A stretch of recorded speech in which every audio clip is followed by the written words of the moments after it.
আসসালামু আলাইকুম। Hello viewers, কেমন আছেন সবাই? আশা করি আল্লাহর অশেষ রহমতে সকলেই ভালো আছেন। আজকে খুব গুরুত্বপূর্ণ একটি ভিডিও নিয়ে আপনাদের কাছে চলে আসছি। আপনারা যারা অনেক আগে পাসপোর্ট করেছেন কিন্তু পাসপোর্টের মেয়াদ উত্তীর্ণ হয়ে গেছে এবং যারা নতুন করে পাসপোর্ট করতে চান তারাও আমার এই ভিডিওটি দেখতে পারেন। আমি এই ভিডিওর মাধ্যমে দেখাইয়া দিব আপনারা কিভাবে পাসপোর্ট রিনিউ করবেন এবং কিভাবে নতুন পাসপোর্ট আবেদন করবেন। এই প্রসেসটা সম্পূর্ণ আপনারা আপনাদের ফোন দিয়েও করতে পারবেন অথবা ল্যাপটপ বা কম্পিউটার মাধ্যমেও করতে পারবেন। সো ভিডিওটি খুব গুরুত্বপূর্ণ, প্রথম থেকে শেষ পর্যন্ত সবাই স্টেপ বাই স্টেপ কন্টিনিউ করবেন, কেউ টেনে টেনে দেখবেন না, তাহলে আপনাদের বুঝতে প্রবলেম হবে। এবং যারা নতুন আছেন দয়া করে আমার চ্যানেলটি সাবস্ক্রাইব করে বেল আইকনটি ক্লিক করে দিবেন, এতে করে নতুন কোনো ভিডিও আপলোড করলে সর্বপ্রথম আপনার কাছে পৌঁছে যাবে। আর যারা অলরেডি সাবস্ক্রাইব করে দিয়েছেন তাদেরকে অসংখ্য অসংখ্য ধন্যবাদ। সো চলুন ভিডিওটি আমরা কন্টিনিউ করি। আপনারা পাসপোর্ট রিনিউয়াল অথবা নতুন করে পাসপোর্ট করার জন্য মোবাইল অথবা কম্পিউটার বা ল্যাপটপ ইউজ করতে পারেন। সো আপনাদের বোঝার সুবিধার্থে আমি আমার কম্পিউটার দিয়ে দেখাচ্ছি, আপনারা চাইলে সেম প্রসেসে আপনাদের ফোন দিয়েও করতে পারবেন। তো আপনাদের পাসপোর্ট রিনিউ অথবা নতুনভাবে অ্যাপ্লাই করার জন্য আপনারা আপনাদের ফোনের কিংবা কম্পিউটারের যে কোনো একটি ব্রাউজার সিলেক্ট করে নেবেন, দেন সার্চ বারে গিয়ে লিখে সার্চ দিবেন ই পাসপোর্ট। তারপর আপনাদের কাছে এরকম একটা ইন্টারফেস চলে আসবে। এই যে ই পাসপোর্টের যে ওয়েবসাইট আছে সেটা আসবে, এটা ক্লিক করবেন। দেন আপনাদের কাছে তাদের ওয়েবসাইটটি এরকমভাবে চলে আসবে। তারপর আপনারা এখানে লেখা আছে যে অ্যাপ্লাই অনলাইন, এটাই ক্লিক করবেন। তারপর হচ্ছে are you applying from Bangladesh, আপনি কি বাংলাদেশ থেকে করছেন? যদি বাংলাদেশ থেকে করে থাকেন তাহলে ইয়েস বাটনটি ক্লিক করবেন, আর যদি আপনি বাংলাদেশ থেকে না করে থেকে আদার কান্ট্রি থেকে করে থাকেন তাহলে নো ক্লিক করে দিবেন। সো আমি বাংলাদেশ থেকে করছি, বাংলাদেশ সিলেক্ট করে আমি আমার এখানে select district of your present address, আপনি বর্তমান যে অ্যাড্রেসে আছেন সেই অ্যাড্রেসটা এখানে দিয়ে দিতে হবে। তারপরে এখানে লেখা আছে select the police station nearest to your present address. So এখানে আপনার যে পুলিশ স্টেশন আছে সেটা দিয়ে দিবেন। তারপর হচ্ছে এখানে কন্টিনিউ বাটনটি ক্লিক করবেন। Step 2, enter your email address, এখানে আমি আমার ইমেল অ্যাড্রেসটি দিয়ে দিচ্ছি। সো আপনাদের ইমেল অ্যাড্রেসটি দেওয়া হলে এখানে আই এম এ হিউম্যান এটা ক্লিক করে দেন এখানে কন্টিনিউ বাটনটি ক্লিক করে দিবেন। সো আপনাদের ইমেলে আসার পরে ইমেল থেকে একটি লগ ইন পাসওয়ার্ড চাবে, মানে লগ ইন করতে বলবে, ওইখান থেকে আপনারা লগ ইন করে নিতে পারবেন। দেন পাসওয়ার্ড সেট করে দিবেন। তারপরে এখানে আই এম এ হিউম্যান এটা ক্লিক করে সাইন ইন ক্লিক করে দিবেন। তারপর হচ্ছে আপনারা apply for a new passport, আপনারা হয়তো বলবেন যে আমরা তো রিনিউ করছি তারপরও কেন আমাদের নিউ পাসপোর্টে ক্লিক করতে হবে। আপনারা যদি রিনিউয়াল করেন অথবা নতুন পাসপোর্ট করেন, যে কোনোটাই করতে গেলে আপনাদের অ্যাপ্লাই ফর নিউ পাসপোর্ট এটা ক্লিক করতে হবে। সো এখানে আপনাদের পাসপোর্ট টাইপটা সিলেক্ট করে দিতে হবে, অর্ডিনারি পাসপোর্ট এবং অফিসিয়াল পাসপোর্ট। আপনি যদি সরকারি চাকরি করে থাকেন তাহলে আপনাদেরকে অফিসিয়াল পাসপোর্ট সিলেক্ট করে কাজ করতে হবে, অর্ডিনারি যে পাসপোর্ট এটা রেখেই সেভ অ্যান্ড কন্টিনিউ ক্লিক করে দিবেন।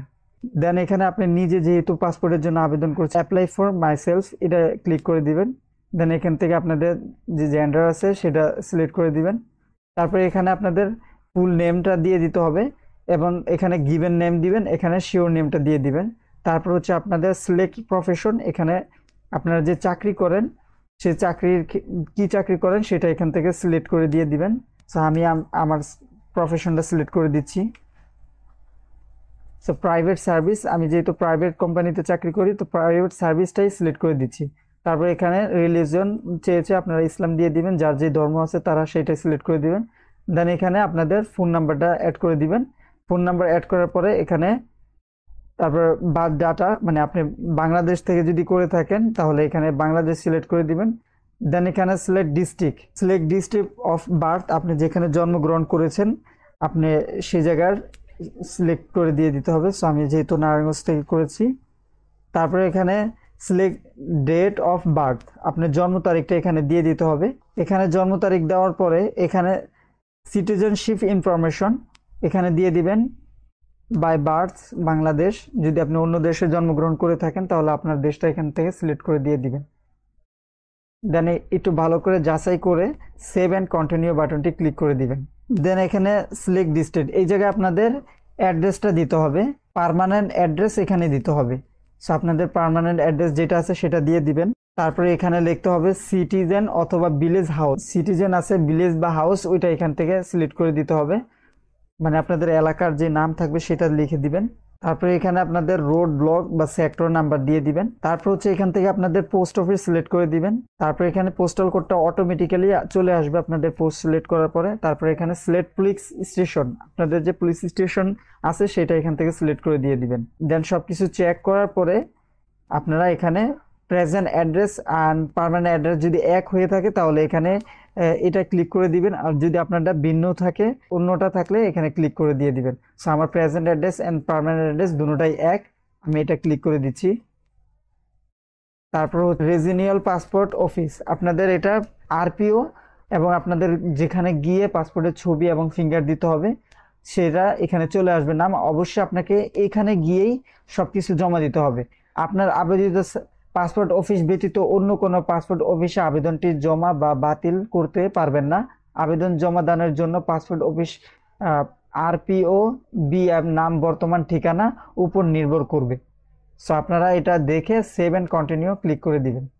তারপর হচ্ছে এখানে আপনাদের ন্যাশনাল এনআইডি কার্ড নাম্বার চেয়েছে, ন্যাশনাল এনআইডি কার্ড নাম্বারটা দিয়ে দিবেন। সো আপনাদের ন্যাশনাল আইডি কার্ড নাম্বারটা দেওয়ার পরে এখানে যে data found in NID system এটা চলে আসছে। তারপর do you have any previous passport, আপনার পাসপোর্ট রিনিউ করবেন তারা এখানে যে পাসপোর্ট আছে সেই পাসপোর্টটা এখানে সিলেক্ট করে দিবেন। যদি ই পাসপোর্ট হয়ে থাকে আপনাদের তাহলে এইটা ক্লিক করবেন। দেন যদি এমআরপি পাসপোর্ট হয় তাহলে ইয়েস এইটা ক্লিক করে দিবেন। আর যাদের পাসপোর্ট নেই তারা no I don't have any previous passport এটা ক্লিক করে দিবেন। দেন আমার যেহেতু আগের এমআরপি পাসপোর্ট সো আমি এটা ক্লিক করে দিচ্ছি। সিলেক্ট রিইস্যু রিজন, আপনি কি কারণে পাসপোর্টটি আবার আবেদন করছেন এখান থেকে রিজনটা ক্লিক করবেন। সো আমার যেহেতু এক্সপায়ার হয়ে গেছে আমি এক্সপায়ার্ড এটা ক্লিক করছি। আর যাদের এমআরপি পাসপোর্ট আছে ই পাসপোর্টে কনভার্ট করবেন তারা এটা ক্লিক করতে পারেন। সো আমার যেহেতু এক্সপায়ার হয়ে গেছে আমি এটা ক্লিক করে দিয়েছি।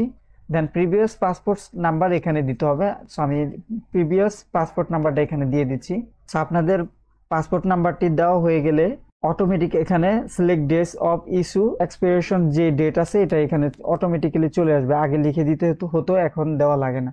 সো এখানে আপনাদের তিনভাবে এটা নতুন করে যোগ হয়েছে, data comparison, applications data, NID BRCA data এবং প্রিভিয়াস ইপিপি এবং এমআরপি ডাটা। এখানে সবকিছু মিলে আপনারা দেখে নেবেন। দেখার পরে সব যদি ঠিকঠাক থাকে তারপর হচ্ছে এখানে লেখা আছে do you have passport of other country, আপনার কাছে যদি অন্য আদার কান্ট্রির পাসপোর্ট থেকে থাকে তাহলে ইয়েস দিয়ে দিবেন। আর যদি না থাকে নো আই ডোন্ট হ্যাভ এটা ক্লিক করে আপনাদের সবকিছু ঠিকঠাক থাকলে আপনারা সেভ অ্যান্ড কন্টিনিউ এটা ক্লিক করে দিবেন। এবার এখানে আপনাদের ফাদার্স নেম অবশ্যই এনআইডি কার্ড অনুযায়ী দিয়ে দিবেন। দেন এখানে দিবেন সিলেক্ট প্রফেশন, দেন বাবার এখানে ন্যাশনালিটি সিলেক্ট করে দিবেন। তো আমি দিচ্ছি।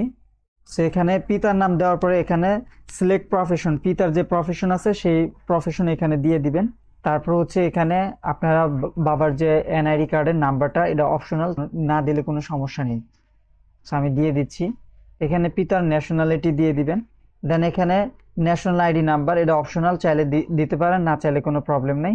সো আমি দিয়ে দিচ্ছি। দেন পিতার এনআইডি কার্ড নাম্বার দেওয়ার পরে এখানে মাদার নেমস অবশ্যই এনআইডি কার্ড অনুযায়ী দিয়ে দিতে হবে। সো আমি মাদার নেম দিয়ে দিচ্ছি।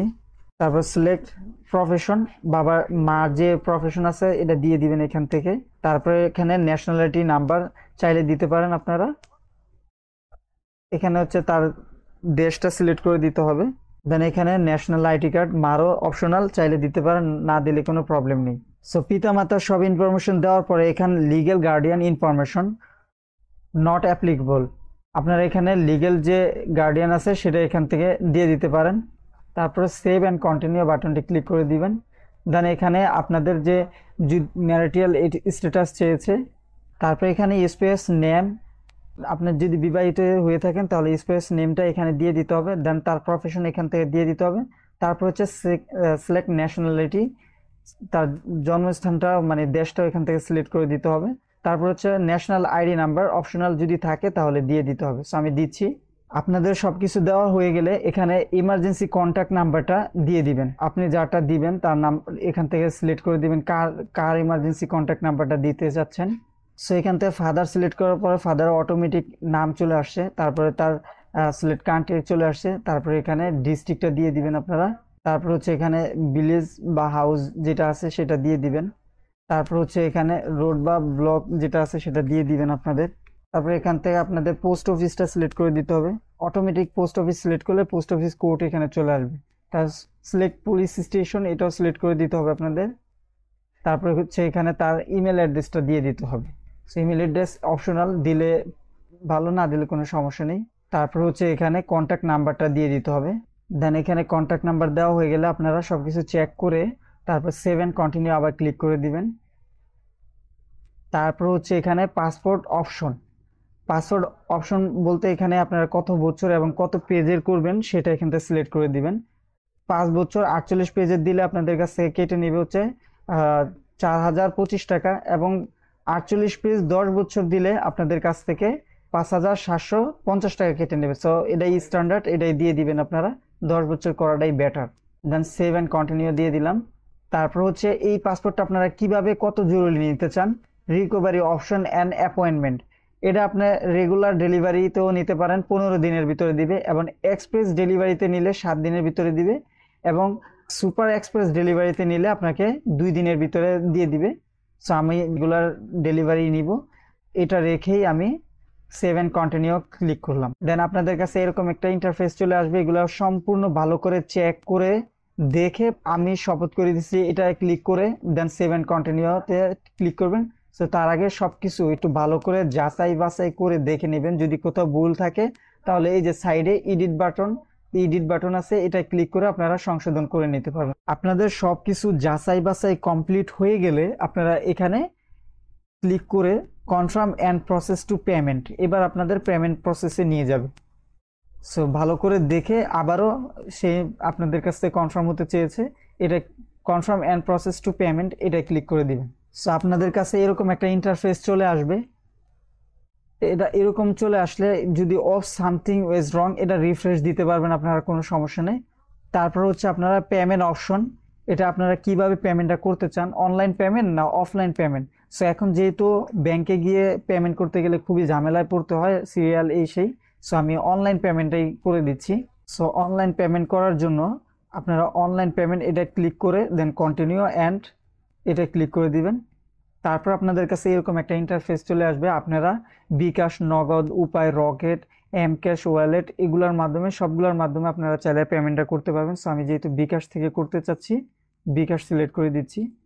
দেন এখানে এই টিক চিহ্নটা ক্লিক করে পে, এখানে টাকা কাটবে 5750 টাকা। তারপর এটা পে ক্লিক করে দিবেন। সো এখানে আপনাদের বিকাশ যে নাম্বারটা আছে সেই নাম্বারটা দিয়ে দিবেন। তারপরে নাম্বার দেওয়া হয়ে গেলে আপনারা এখানে কনফার্ম যে বাটনটি আছে এটা ক্লিক করে দিবেন। আপনাদের ফোনে 6 ডিজিটের একটি কোড যাবে, সেই কোডটি এখানে দিয়ে দিবেন। তারপর আবারও কনফার্ম বাটনটি ক্লিক করে দিবেন। দেন এখানে আপনাদের পিনটা দিয়ে দিবেন।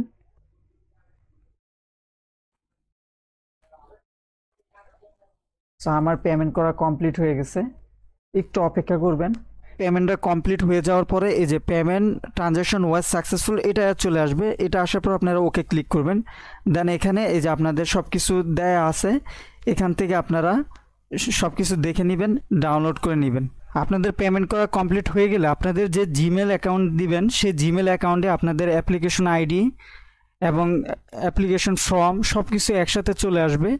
এবং আপনারা যখন চালান রসিদটা যখন উঠাইবেন এই যে এখানে রেজিস্টার জিমেলের মাধ্যমে এখানে অ্যাপ্লিকেশন সাবমিটেড যে চলে আসবে, এখান থেকে আপনারা এখান থেকে এই যে অনলাইন রেজিস্ট্রেশন আইডি এটা কপি করে দেন আপনারা চলে যাবেন আপনাদের আবার ই পাসপোর্ট এখানে গিয়ে তারপরে এই যে এটা ই পাসপোর্ট অ্যাপ্লিকেশন এখানে লিখে সার্চ দিয়ে তারপর হচ্ছে আপনাদের যে আবেদন রেজিস্ট্রেশন নাম্বারটা সেটা এখানে দিয়ে দিবেন। দেওয়ার পরে জমা দেন এটা ক্লিক করবেন। দেন আপনাদের কাছে চলে আসবে আপনাদের চালান যে কপিটা আছে এটা ডাউনলোডে ক্লিক করলে আপনাদের কাছে চলে আসবে। তারপর আপনারা এটা আপনাদের জায়গা মতন সেভ করে সবগুলো একসাথে প্রিন্ট করে নেবেন। অলরাইট, আপনাদের আবেদনের প্রসেসটি কমপ্লিট হয়ে গেলে আপনারা যে জিমেল ইউজ করেছেন ওই জিমেলে আপনাদেরকে SMS এর মাধ্যমে রেজিস্ট্রেশন সামারি এবং রেজিস্ট্রেশন ফর্ম এই দুটোটাই SMS করা হবে। ওইখান থেকে আপনারা রেজিস্ট্রেশন নাম্বারটি নিয়ে পাসপোর্ট আবার সে মেন অফিসিয়াল পেজে গিয়ে পাসপোর্ট ফি নামে অপশন আছে ওইখান থেকে ই চালানটি ডাউনলোড করে নেবেন। ডাউনলোড করা হয়ে গেলে ই চালান এবং রেজিস্ট্রেশন সামারি, রেজিস্ট্রেশন ফর্ম, এই তিনটা কোনো একটা দোকান থেকে ফটোকপি করে নেবেন এবং আনুষঙ্গিক যত কাগজপত্র আছে সকল কাগজপত্র নিয়ে আপনাদের নিকটস্থ যে পাসপোর্ট অফিস আছে সেখানে গিয়ে জমা দিবেন। যারা নতুন করে পাসপোর্ট করছেন তাদেরকে একটি ডেট দিয়ে দিবে, সেই ডেট অনুযায়ী গিয়ে আপনারা আপনাদের ফিঙ্গারপ্রিন্ট, ফেস স্ক্যান এবং আই স্ক্যান এগুলা করে ছবি তুলে তারপরে চলে আসবেন। কিছুদিনের মধ্যে আপনাদের মোবাইলে SMS চলে আসবে যে আপনাদের পাসপোর্ট রেডি হয়ে গেছে। নিকটস্থ পাসপোর্ট অফিসে রিসিপ্টটি নিয়ে গিয়ে পাসপোর্টটি তুলে নিয়ে আসবেন। এবং যারা রিনিউয়াল করবেন তারা যেদিন আবেদন করবেন আবেদন ফর্মগুলো সকল কিছু জমা দিয়ে সেই দিনই আপনারা ফেস স্ক্যান এবং আই স্ক্যান, ফিঙ্গারপ্রিন্ট দিয়ে আপনারা চলে আসতে পারেন। সো কিছুদিনের মধ্যেই আপনাদের পাসপোর্টটি রেডি হয়ে যাবে। আশা করি ভিডিওটি বুঝতে পেরেছেন। তারপরে কোথাও বুঝতে প্রবলেম হলে আমাকে হোয়াটসঅ্যাপের মাধ্যমে অথবা কমেন্টের মাধ্যমে জানাবেন, সমস্যার সমাধান করার সর্বোচ্চ চেষ্টা করবো ইনশাআল্লাহ। সো সকলে ভালো থাকবেন, সুস্থ থাকবেন। আল্লাহ হাফেজ।